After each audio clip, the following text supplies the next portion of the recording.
Never ako nagalit kay Lord, never ko question, bakit ako? Kasi di ba, I don't drink, I don't smoke, I don't do drugs. So, clean living ako, I exercise. You serve Him. Yeah, I serve Him. Di ba? So, ang tinanong ko lang sa kanya is, ano yung purpose mo dito, Lord? Ano yung end game mo? Kasi, naniniwala ako na may plano ka. And your plan is not to harm me. Yes.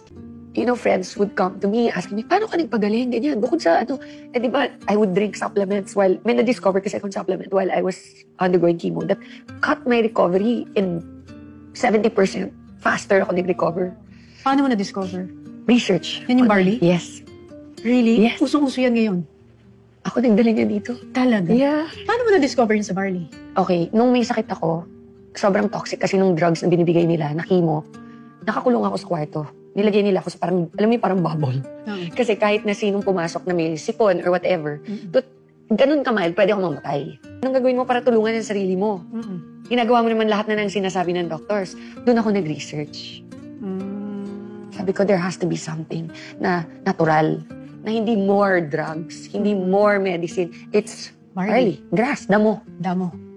Damo siya. Hindi siya yung... Yung kulay green. Oo, hindi siya yung yung oats na. Yeah. Hindi yun.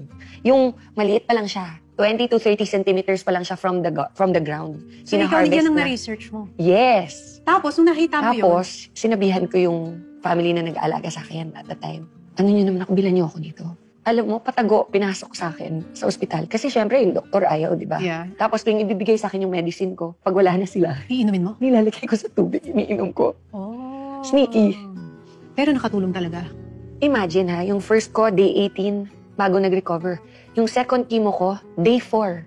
Balik na agad yung immune system mo. Oh, wow. Dahil dun sa iniinom mo yun. So, syempre, ready na ako for the second, the third, the fourth chemo. So, bumilis yung process. Bumilis. So, that means, meron talagang something dun sa iniinom ko na nakaka-recover ng katawan. Yun ang na-discover mo. Yes. Yun ang na-realize mo, maybe this is the purpose why I had to go through Now, this.